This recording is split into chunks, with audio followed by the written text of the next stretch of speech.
American Basketball Association is the largest pro league in the world. Some great opportunities for team ownership are available, and the cost may surprise you. If you've ever thought about team ownership in a pro league, give us the opportunity to help make it a reality. Reach out to us for more info. For USA teams at www.abaliveaction.com. In Australia, go to www.abaleagueaustralia.com. Greetings and salutations, ladies and gentlemen. I am Vanessa Hundley, aka DJ Audioprism, here with Cut and Mix, my show where I get to interview really cool people about really cool things that they do with their lives. This is the beginning of season 2. I'm so excited to be part of a season 2 for Cut and Mix, and I thought there would be no better way than to kick it off with talking with a filmmaker who has a huge variety of projects. Mark Schoonmaker, who I was first introduced to when he submitted a project for the NSAEN Online International Film Festival named Gridlock, which we are absolutely going to be talking about in some detail today. But first and foremost, let me say welcome to the show, Mark. I'm happy to be here. It's great to meet you, and I'm excited to talk about some really cool stuff. So a little background on Mark, guys. So Mark got his start as a filmmaker at a really young age. And the story on paper technically kind of kicks off around the age of 17 when he started studying filmmaking in earnest. But his interest actually got sparked some number of years before that. So Mark, I'd like to look back at those earlier years, say like in middle and high school, because you obviously got an early launch at this. To be even considering it so seriously at the age of 17. So let's go back to those early years and what sparked your interest and dragged you into the idea of filmmaking in primary school. Sure. Well, what really got me into film was 1930s horror movies. And when I was in elementary school, I'd watch them every day after school in the public library. And that kind of really made me sort of immersed and fascinated by the world of filmmaking and, you know, the kind of process about like how movies got made. And I was always kind of figuring out how Spielberg made Saving Private Ryan or how Jim Cameron did the makeup in Titanic. And so when I was a 5th grader in middle school, my brother was in 8th grade, and he was making a Civil War reenactment for his history class. And he asked me to be his makeup artist. And so I used my dad's fish and tackle box as a makeup kit without his permission, and he whacked the living daylights out of me. But it wasn't until when I became an 8th grader when I watched Richard Linklater's Dazed Confused during the summer of '05, and I realized what I wanted to do for the rest of my life was pretty much do what Rick did in that movie. And then pretty much segueing into high school, I pretty much took every film class that my high school offered, whether it was screenwriting, film analytics, and that pretty much led me to some stuff at American University. So that was around 17 that you started going to American University, and yes. Now and during the course of the time that you were at American University, you explored different film genres because, of course, as a filmmaker, you need to learn different techniques and different things, and different genres employ different techniques. So 2 of your more noted projects, one was a horror film named Hindrance, and the other was a skateboarding film, and that one was Rockville. And so obviously those are 2 very different styles. You have one that's more about, suspense and atmosphere, and you have another one that's very action oriented. So let's start with the first one, which was Rockville. How was that for you as a filming experience? The filming experience wasn't very pleasant because I decided to cast actors which were my friends. When I grew up in California, and so like I used to skateboard, and learning early on casting non-professional actors, as the skateboard characters wasn't really a great formula for success. And it was tough because I didn't really have a crew early on. It was just me.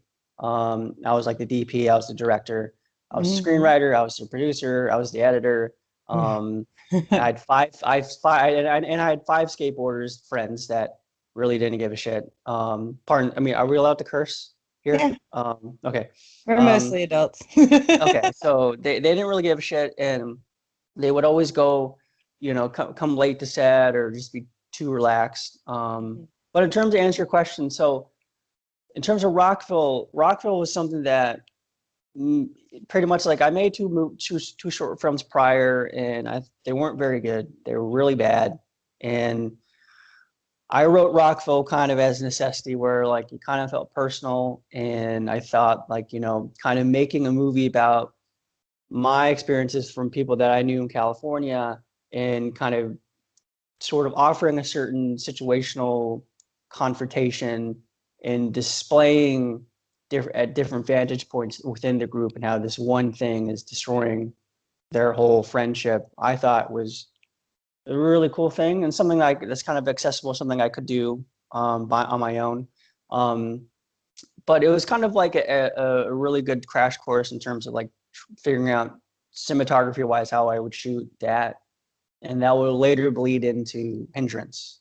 And essentially Hindrance to me like Rockville and Hindrance to me, as I view them solely as student made movies, but it led leading to Hindrance is essentially Hindrance was a ambitious movie, but it was more what's the phrase? Hindrance was an even better short film in terms of like cinematography and like how I lit things. And I had a crew on Hindrance too. So I was going to ask you how you had changed your situation from that first one of kind of being the man that did everything to Hindrance, where now you've got a crew. Now, how did you find the scripts for those ideas? Okay, so let me think. Rockville was one that you said you wrote. Yeah. And what did you write Hindrance as well? Well, I wrote Hindrance too. And in answer your question, I write all my stuff. Excellent.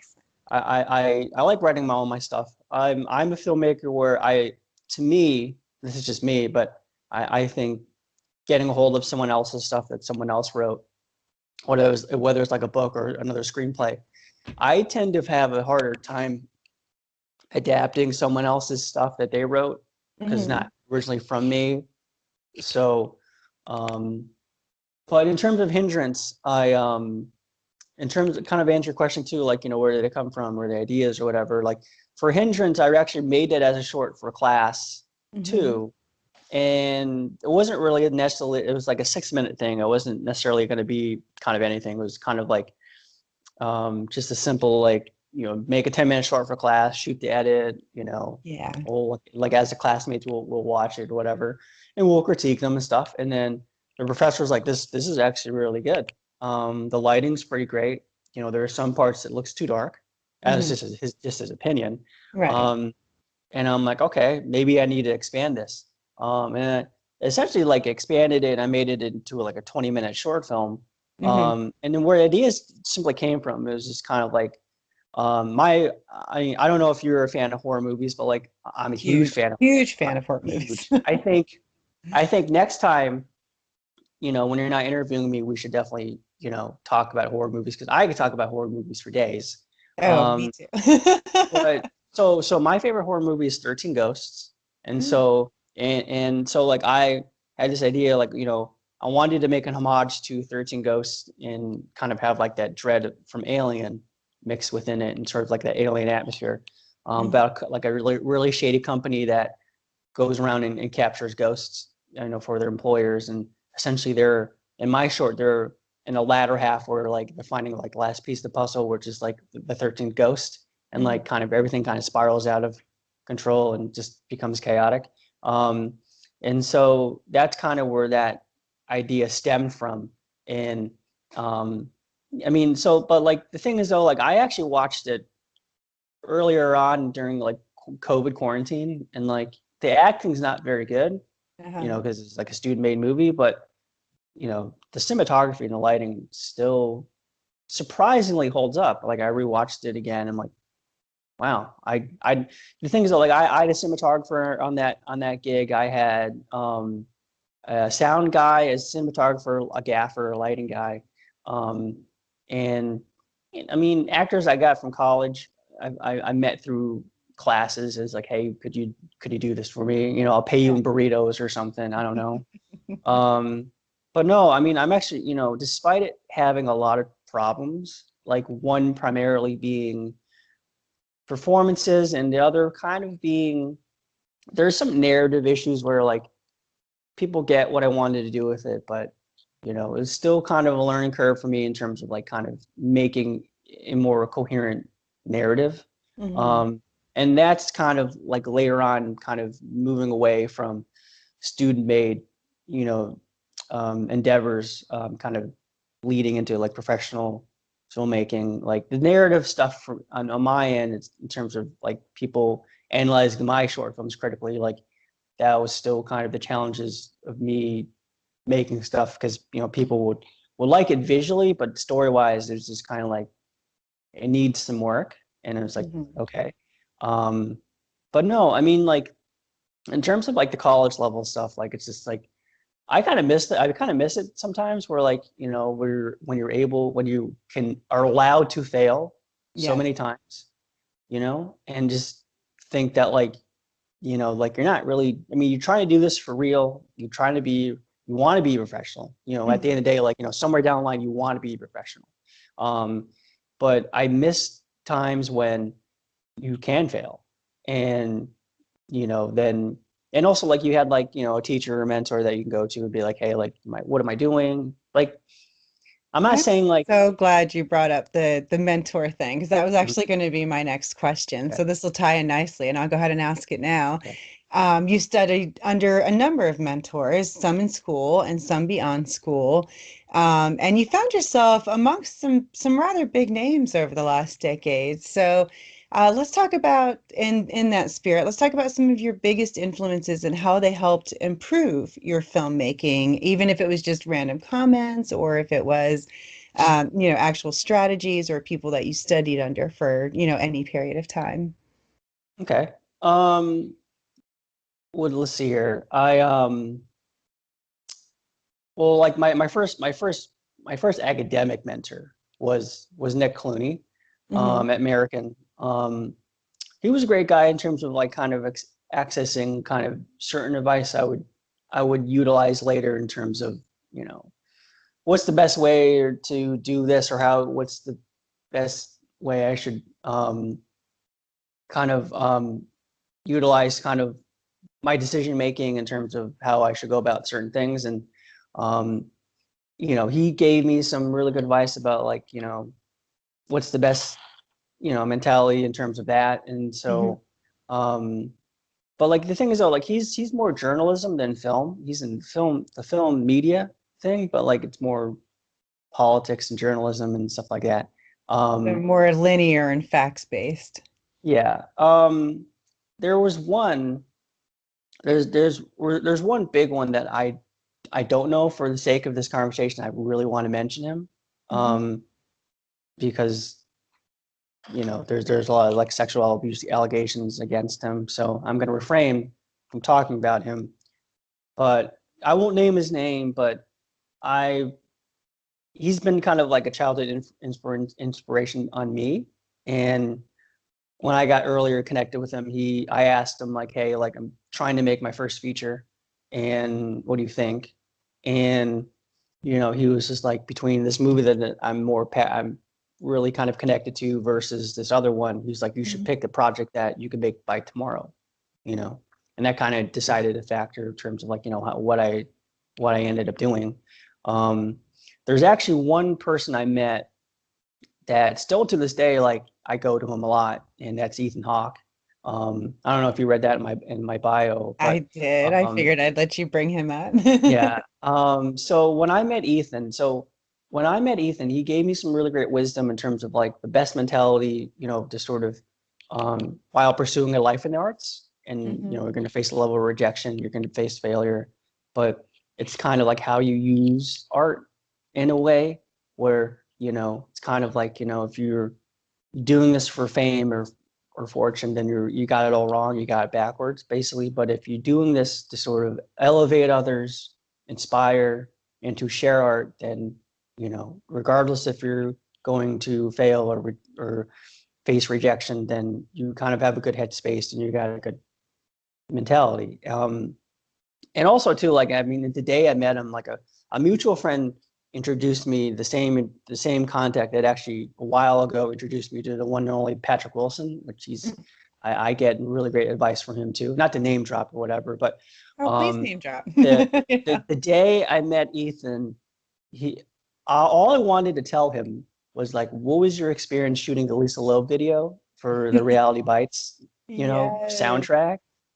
And I'll be honest, like, basically, like, his reaction was so, like, genuine. Like, his reaction was like, you know what, Mark?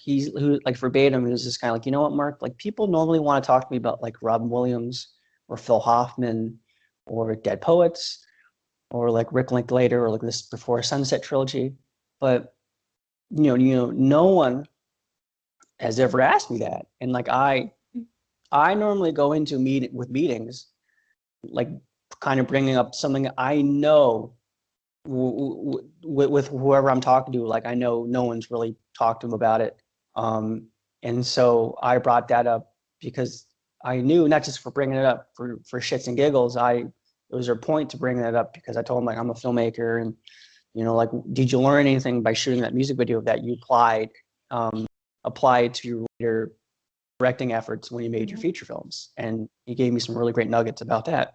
He gave me some really great nuggets in terms of, like, there's a really great technical achievement he did where, like, he did one specific shot in, like, one take, and he told me about that process, and it's like, okay, that's really kick ass. And, like, he had like really small space. He did it, like, in his old apartment in New York, and he used his cat, and he had to, like, kind of position the cat to pop in and out, and it was just really cool. It just felt like a really great thing. It reminded me, not just meeting Patrick, but before I met Ethan and Patrick, I met Billy Crudup at a one-man stage play. Like, I went to one-man stage play, and I met him after he did it.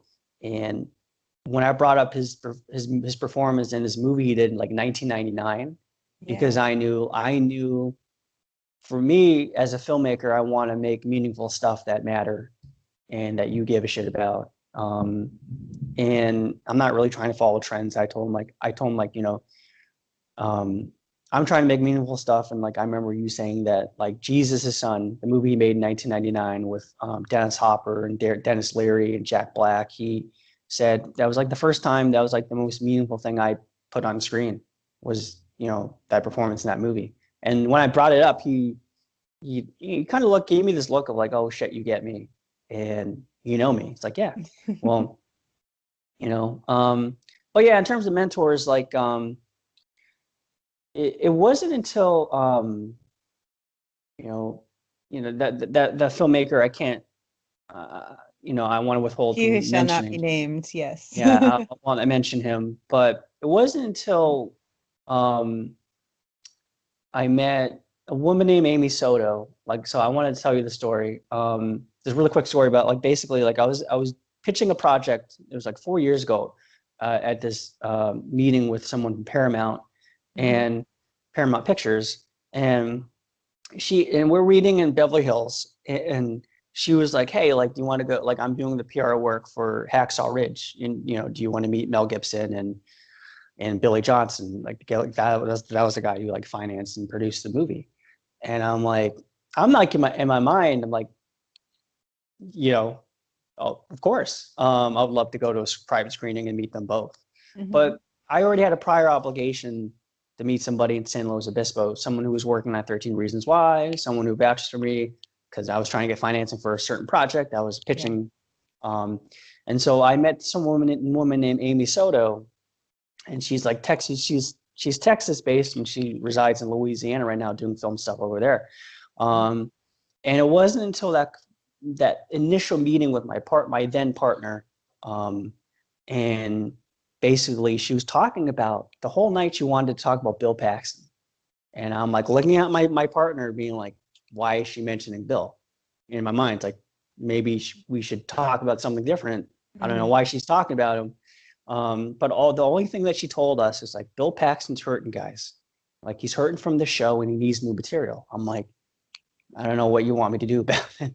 And so it wasn't until like a week later, I called Amy. I'm like, hey, this sounds like a crazy idea, but realistically, like how realistic would it be to get Bill Paxton to play the bad guy in this movie that I pitched you? And her immediate reaction over the phone was like, hey, that was the idea. And I'm like, you got it with me. But that was pretty much like, I was like, when I was 24, like 2014, I was developing my first feature. It was like a sci-fi post-apocalyptic movie. And it ended up not getting made. And it's fine. That's so many. Yeah, it happens a lot. But basically I was developing this thing. I was weaving around certain people. Like I was weaving around BS. I was weaving around people that didn't really take me seriously, or like saying like, oh, hey, like, you know, you can make this movie, but you can hugely compromise, meaning like you can't direct it or you can't produce it. And we're going to give you $2 million budget and whatever, but we're going to do a page 1 rewrite and we're going to get a new cast. And this was something that I really wanted, like, you know, got it out. I got it to a point where I remember one of the producers on Deadpool that they were filming at the time, someone were able to get the script to John J. Kelly, which I kind of revered his work for the longest time in the independent scene and in the studio system. And so he gave me some notes, and I kind of got him the script at the worst time because he had his newborn child, you know, right after he filmed Deadpool. So it wasn't going to happen, but I made a connection with him. So it's great. But in terms of Bill, like Amy, I was developing it for about 6 months for Bill. I had one phone call with Bill. It was great. I didn't know what to really say to him. I was just kind of starstruck. And so the thing is though, like, so his buddy Tom Huckabee, which is a really seasoned screenwriter. Like, he grew up with Bill. They went to high school together. They transitioned into the film world with each other. Essentially, all the stuff that Bill ended up passing or doing, he ran it by this guy named Tom. He knew that was his best friend. And Amy was like, in order to get Bill part of your project, we're going to hire Tom to do a page 1 rewrite. So it's easy for Bill to be like, we're going to do it. But it's just weird. I have a really weird feeling about it, because like I felt like I've been trying to do that project for like 5 years or 4 or 5 years at that moment. And I felt like, you know, Bill was going to really re-solidify the project and bring it to a whole new level and make it legitimate. But it wasn't until his passing that it wasn't really going to happen. And so I don't know. Well, sounds like you had some really great people to help guide you and give you some directions as you started to approach your career. And up until this point, you've primarily done a lot of short films. Today, we're here to kind of, you know, really take a look at Gridlock, which is a drama, if you will. And I was first introduced to it, and it was one of again, during our NSAEN Online International Film Festival. And it definitely stood out, first and foremost, because of production value. I can tell just even from watching this, and it's only about 7 minutes long, but you can see a really high production value. And you actually use some different cinematography tricks, because I know you ran into a number of challenges with the filming, and we'll definitely talk about that. But let's talk about the story of Gridlock first, because it is a revenge story. It is a man that is looking to avenge the killing of his brother. So since we know you write all your movies, was this a story that you've been playing around with for a while, or was it something that you were inspired by a particular incident? What framed this story for you? Okay, so it's a good question because I actually originally made this as a student-made short, and I will never show the student-made version of it because it's not very good. Um, and so essentially, like long story short, in terms of like how what went into improving the student-made short into more like elevating it to more a higher professional level. I made something that I will not mention that a lot of money and time and craftsmanship went into that, and it really fell on the wayside by the story.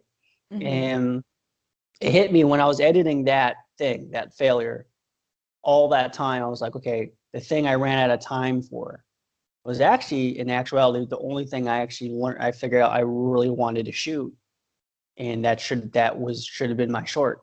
Um, and then basically, kind of moving from that failure and that sort of mistake in terms of kind of segueing into Gridlock, I was like, okay, I want to make something that doesn't have 5 characters and like five locations. I want to make something that's more situational Mm-hmm. and just give me just 2 people, one primary location, and I want to shoot this. I want to make it like a situational thing where like there's a problem, and essentially they're going to be talking about their problem.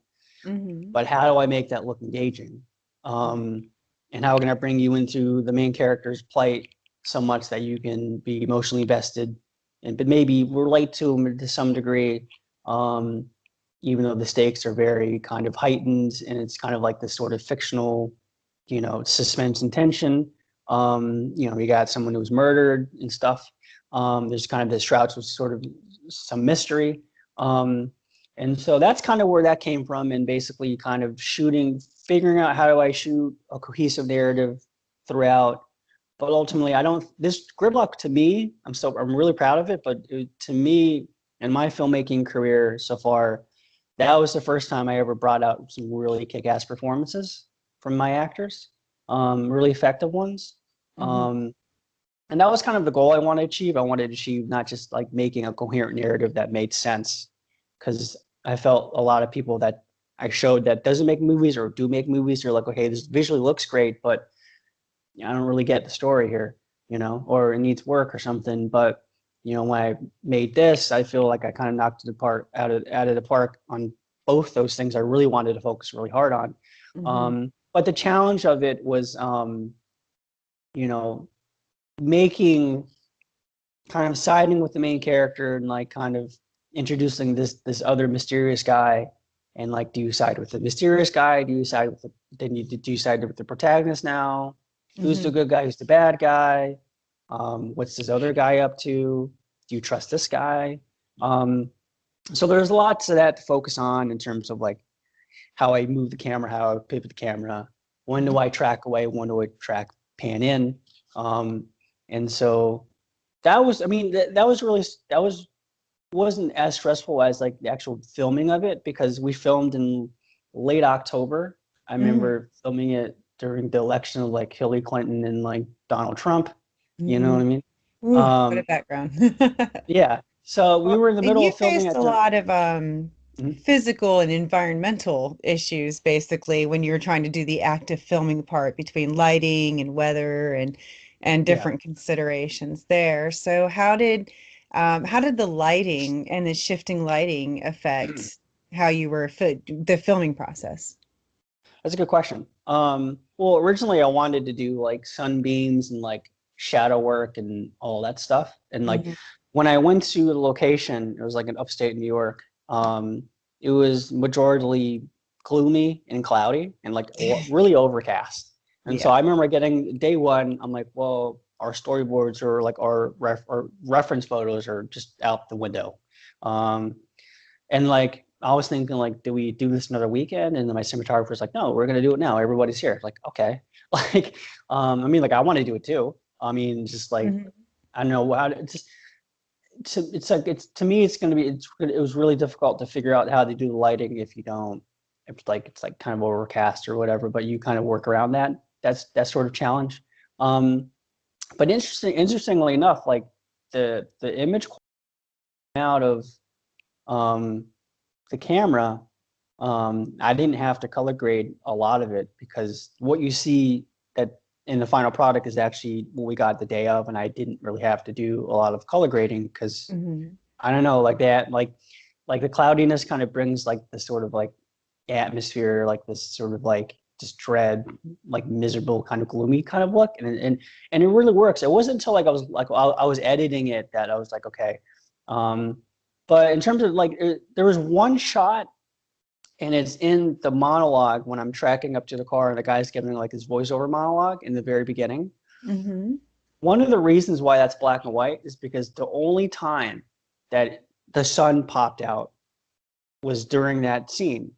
And it wasn't until I was editing it in 2017, and like when we were able to go to movie theaters, I saw this Ridley Scott movie called All the Money in the World, which starred Mark Wahlberg and Charlie Plummer. And there is a really great opening monologue with Charlie Plummer's character before he gets kidnapped. And it's in black and white. And we're kind of inside his head, and he's giving his voiceover. And I immediately figured out, like, okay, this is what I'm going to do. I'm going to do that technique because it will save the continuity error. Because if I don't, if I have to leave it with this image just being sunny, and everything else is like kind of just gloomy and kind of like a bluish color, it won't make sense. Right. So that was kind of like my idea about doing that. But in terms of answering your question about like challenges, weather-wise, it was not very pleasant either. So we shot in freezing rain, breezy, low degree temperature. The only one I felt really bad on was the guy who played Edgar, the bad guy. He was on his knees in some shots, and like he was in the rain. Particularly like the last shots near the end, like the climax, like was kind of, if you really kind of like look at the background, like it's raining in the background. And the thing is though, like we're struggling with, like, we had 2 batteries, and we were like charging the batteries in one of my producer's cars, and we kept on like switching them out. But it was raining at the point where like we're about to run out of pretty much time, you know what I mean, like in terms of like the daylight and stuff like that. So I was like, like we're not moving, but I was like, you're just gonna have to sit there with being rain on, or we're not gonna get the shot. And so that was interesting. But I mean, in terms of like the technical challenges, it was more of like facing weather challenges, and also kind of like there's not just based on lighting. There's some shots personally for me that I was like, no, that's not going to work. And I was like, okay, like how do you convey this emotion? How do you convey this idea in a different way? So that I did that, but also furthermore, interestingly enough, like even before we shot it all, like there was one actor I won't mention because it might sound disrespectful, but he wasn't agreeing with the script because we had like a table read, and like, okay, like if I do this, why would I do that? Why would I react like that? I'm like, okay, you kind of make some sense. So the day before I even shot it, I had to do a page 1 rewrite, and while they're all sleeping, I had to just rewrite the whole thing, just to sort of, because even though I did the whole contract type thing, like he was like, I'm not going to shoot this if it's going to be. It's like, and I was just like, it's pretty much like you could have told me this before we were out here, because I thought you agreed to the script. But he had some comments, and it's like, okay, well, and so I did really kind of, I had to do that before we shot. And then that's a lot of reasons why for me, like when I was shooting it, I was just like, I had this original idea, and then like, since I changed it to like less than 24 hours, I was like, okay, like how am I gonna make that work? And like, if I shoot this scene this way, like later in the film, like the stuff makes sense, but I mean, the reason why I bring that up is not just because it like the weather challenges, but it's just the challenges of working with actors. Well, yeah, I was going to say, because you had to replace the original 2 actors for this too, as well. So that was another one of those stumbling blocks in the production. And we hear all the time about actors either having to bow out of projects, or maybe they, like Back to the Future is famous for that. The original actor that they had to play Marty McFly, they just were not happy with the material. So they went back and renegotiated so they could get Michael J. Fox in there. So you had to replace your actors. Now, was that due to scheduling conflicts, or did you just happen to feel like the newer actors brought the material to the screen better? That's another great question. Well, I'm always facing like actor challenges in regards to like, who I end up going with. Because normally like, every time like the first person I wanted it never really happens, which is fine. Yeah. I'm trying to be less precious about it, to be like, okay, like that's not the end of the world. But then moving away from it, because I had this deadline that I wanted to meet in terms of filming it, regardless if my first choice is say no, it's not gonna, I'm not gonna say like we're not gonna do this project anymore. So I called my friend Steve Wilcox, who had worked with prior on the project that I kind of failed on, and he was in it. And I was like, okay, like I have this project, and are you available? And I told him like, hey, like the way I pitched it to him over the phone was like, hey, I got this really great project. You got this protagonist, you got this lead character, and you're gonna be doing this, and this. And I told him like, I feel like, I failed on our first venture out as, working together, and I kind of want to make it up where we're gonna make something even sweeter, you know.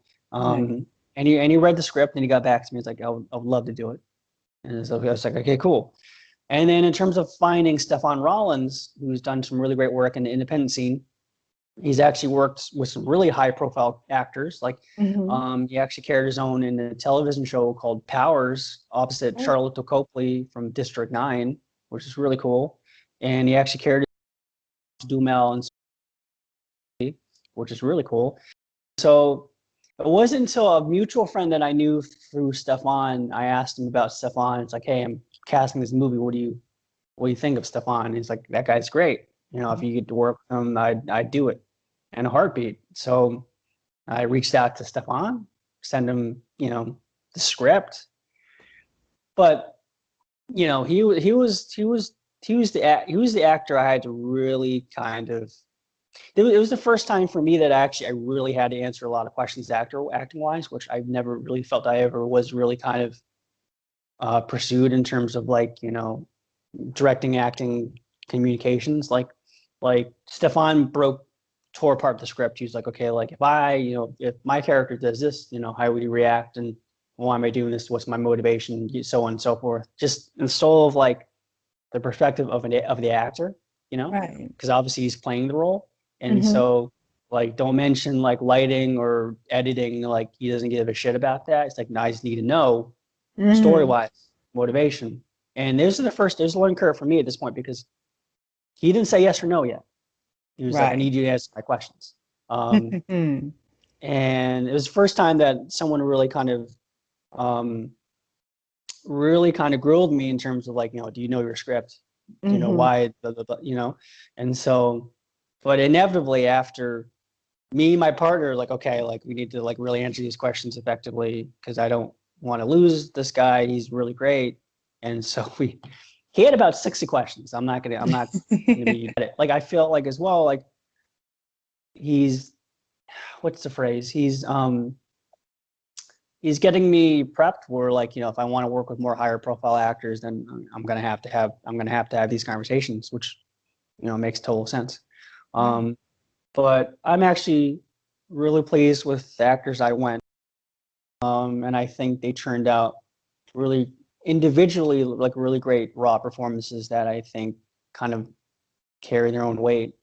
So, When you did all the post-production yourself in terms of editing and such. And and even in my tiny little forays into editing for like this show and stuff, I mean, I know that it can be a grueling process. At the end of it, the first time you sat down to screen it with everybody, how did you and your cast feel viewing that finished product for the first time? well, we went through several different like cuts of the movie. Okay. So the first rough cut, I had a lot of notes. I won't get in detail about the notes as much, but there's a lot of notes in terms of what you should cut to, what you should hold off on.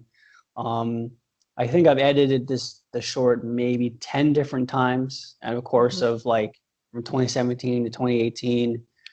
And it wasn't until 2019 my cinematographer helped step in. Like he color graded some shots, some face shots that needed a little touch up, and helped me with some of the sound design.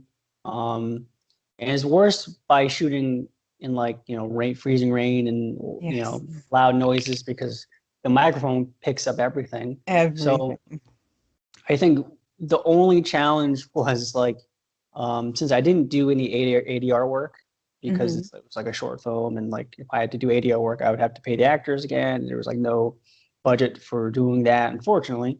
You obviously wouldn't want to do that, if you have it. But just real quick, for people who don't know what ADR work is, just define that for them real quick.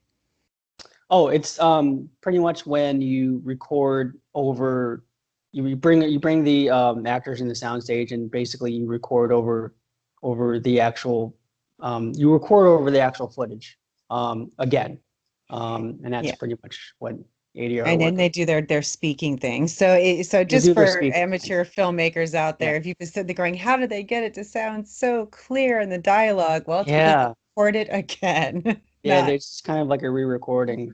I mean, again, like I'm all for that, like if I'm doing a feature film, I'm definitely going to do that, because even if you have like the greatest shots or the greatest visuals, like poor sound can destroy a movie. But my buddy helped me bring it to a place where like the sound mixing, like you can hear the audio levels, and it's not higher than, I mean, the music's not higher than the audio, and you can actually hear like the leaves blowing, and you can hear the rain and stuff like that, and it's just sounds like a really good thing. So your current kind of underground, we can't really talk too much about it. What have you personally been doing outside of filmmaking during the COVID quarantine to keep yourself busy or productive, or what have you been binge watching lately, since everybody's on the binge watching train? Oh yeah, that's a good question. Let's see here. Well, my parents got 2 new puppy dogs, so I've been kind of preoccupied with them. That'll keep you busy. They named them after the characters from Beauty and the Beast. So one's name is Beast, and other one's name is Belle. And they're a handful. That's kind of kept me preoccupied. And I've been exercising a lot, meaning I've been riding my bicycle a lot to kind of keep in shape. Because early COVID, I just was eating out unhealthy, and I think everybody got the COVID-15 early on. just sitting around and just not really doing anything. In terms of binge watching, I think the movie I've been watching the most is The Place Beyond the Pines, the movie with like Bradley Cooper and like Ryan Gosling. I have a large DVD collection I've been sifting from, just like watching a lot. I know nowadays people can just go like on Netflix or Hulu or something like that. But I've been mostly watching a lot of horror stuff. And just kind of watching whatever I have on DVD, because I'm more of a fan of like physical media. I still buy CDs, I still buy DVDs, even though I get carded for rated R movies still. Even though I'm turning 30 on November 1st, I still get carded for R movies, which is hysterical. But yeah, that's kind of what I've been up to, and just like I don't know, it's weird though too, because like I mean I can't really hang out with like a lot of people because COVID. So I don't know, just trying to eat healthy, trying to stay in shape, try to keep, have a good perspective, being optimistic and not depressed. I mean, like past couple months I've been depressed a little bit, and trying to like kind of get out of that dark spectrum and just be like kind of like it's gonna be fine. and just try to keep busy with whatever I'm doing, professionally and personally. But in terms of personally, I've been doing a lot of chores around the house, so just to kind of keep busy and stuff like that. I mean, whether it's like cleaning or laundry or something like that, or all the projects that you're like, I'll do that when I have time, and then all of a sudden the world is like, here's all the time you need, and so. Like what have you been doing? Like, have you been binge watching anything, or kind of what do you? Oh goodness, yeah. I love all different kinds of shows. Like I just finished binge watching The Boys, which it's been out for a little while and was a lot more than I expected. And I love the way they kind of flip the superhero story a little bit. I don't know if you watched The Boys at all yet, but yeah, it was. I've seen season one. I've seen because, believe it or not, I know it just sounds like I know everybody, but Jack Quaid, who plays, I can't remember who he plays. We're old college buddies. So Oh, wow. Okay. So you have a little personal connection yeah. there. I mean, but I don't know. Obviously I don't know everybody, but it's really weird. Like, not going back to me or whatever. I'm genuinely interested, like, what's up with you? And I'm glad we're talking and everything.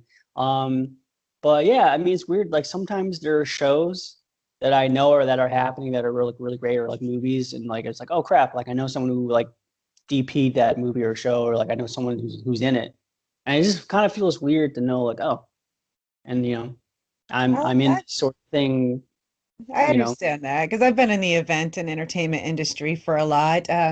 Most of my year, I actually, other than binge watching, I actually was evolving because, being a DJ, there have just been a lot of new avenues that opened up for us because so many avenues have shut down for us. And straight from the beginning, I immediately started turning my attention to what was going on in the online sphere. And it's been a really wonderful experience just stepping further into that because when you're doing movies, you have a little bit more leeway, I guess, and what you're able to share and present to people. But, as DJs, we kind of were in this weird gray area where there were just a lot of things we couldn't legally do. So you could sit there and run around and be like, I'm a DJ. And people be like, well, where can I hear you? And it's like, well, you kind of have to come to an event because, I can't, sell you a CD and mix something like that. People did it, but it's really illegal and you're not supposed to do stuff like that. So now we have platforms like Mixcloud, which I'm on, where we can go on and we can DJ and we can actually do what we do and present it to the world, and it's out there forever. And I'm like you, I try to be very judicious with the concepts and the content that I put out. I want it to be something that no matter when you listen to it, it's going to encompass what it should. I don't like doing disposable things. I mean, sometimes I get on and DJ just for fun. But a lot of my DJing is built around building myself as a bigger entity on the online sphere. Because I'm at the point now where I mentor and I teach. And I've been a DJ for 19 years. And I see you're about 8, 9, 10 years, a little over-ish, give or take, into your career. And you're learning so much from people, but I also feel like you're probably at a point now where you can turn around and mentor other people. And when people are like, what does a mentor do? And I'm like, basically tell everybody what they shouldn't do because that's how you messed up.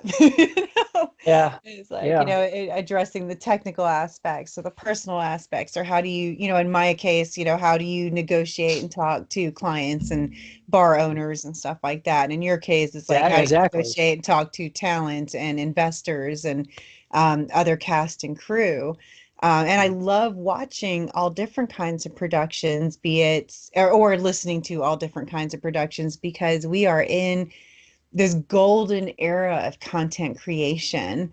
Yes. And so filmmakers, that is something that and we already have films coming out that are kind of centered around the COVID experience, we'll say, whether they're relationship movies or scary. I think I saw like one little horror movie, which is basically like, oh, the bad things that could happen on your conference call kind of thing. And so it's going to be really interesting to see how the creative fields grow and expand and recover from this. And I know even though a lot of your projects are pushed through until next year, you obviously have opportunities now to come on and actually talk about those projects more deeply with people and share more of what's behind it. Because some things, people like me aren't just interested in how you got, or what you have, but how you got there. Exactly. So I really appreciate you sharing those stories with us. Let's let everybody know how they can find Mark Schoonmaker. Obviously, you're on IMDb, so they can find you on there. What are the other avenues where people can go to either see your works or just to follow you and get everything they need to know about you? Yeah. I'm more frequently on Instagram. So you can follow me at instagram.com/LoonTheSchoon. Yes. I'm on Twitter. It's the same Twitter handle. It's at LoonTheSchoon. I'm on Facebook, but I mean, I only connect with personal people on Facebook, and we know each other, so Right. you're not a stranger. So exactly. I mean, I'm also on LinkedIn too, but I kind of refrain from using LinkedIn. But yeah, if you wanna, Instagram is the go-to. To answer your question. Excellent.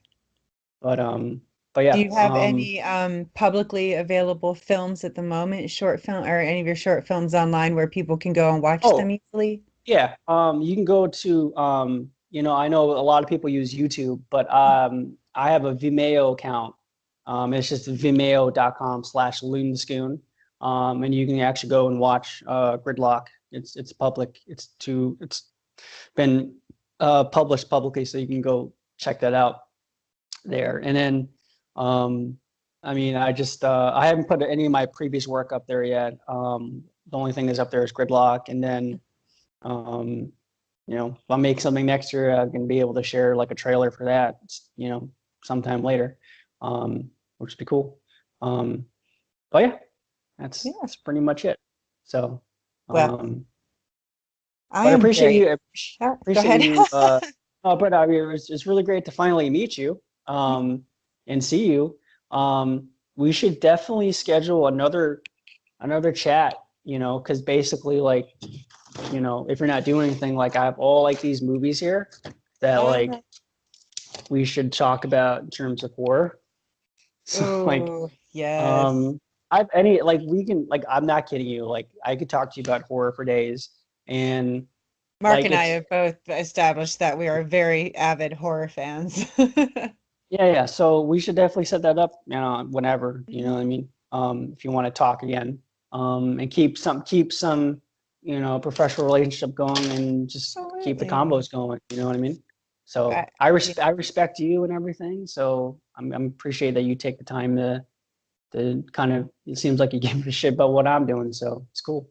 Absolutely. And like I said, I love growing those personal connections as well, because as you know, in this industry, I mean, you might meet, or, in any industry really, but, especially in the creative fields, you might meet somebody and you may not talk to them or work with them for a number of years or a number of period of time after that, but you can come back together. And it's surprising the people that you run into over and over again throughout the course of life. And that open doors for you. And then you get to the point where you open doors for other people. And then it just becomes a great big circle of door opening and awesome opportunities. And I'm so very excited to see what you come up with next.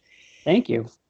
All right, ladies and gentlemen, we're going to go ahead and close out our show at this point. So again, this is Mark Schoonmaker at Loon Schoon. So follow, go to vimeo.com and look at Loon Schoon, and you can watch Gridlock for your very self and get engrossed in this story of revenge.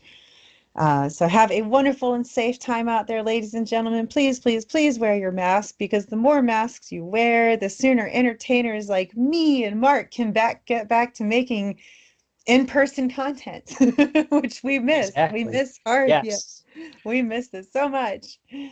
So, all right. Bye, everybody.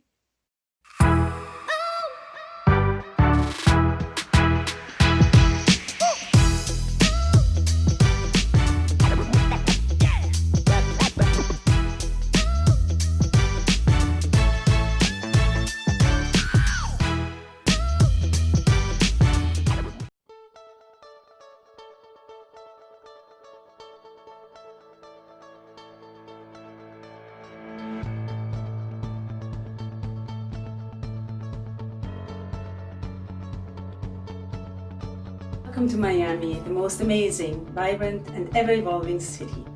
I am Nicole Kasten, your real estate expert. Imagine yourself being pampered near beautiful beaches and year-round amazing weather. Picture a gorgeous showcase of luxury buildings by renowned architects and developers.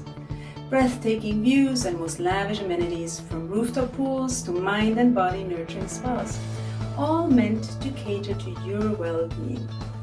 Miami has also become a truly wonderful place for families and to raise children, and it certainly is one of the safest places to invest your money. We are living a new normal, which allows you to work remotely. Why don't you come and discover all these wonderful things that Miami has to offer? No need to wait. Just log into NicoleCastenMiamiLiving.com and get started. Et oui, on peut se parler en français. Y también podemos hablar en español. Wir können uns auch auf Deutsch unterhalten und sogar auf Schweizerdeutsch. Feel free to pick up the phone anytime and I will be here to assist you every step of the way. See you soon!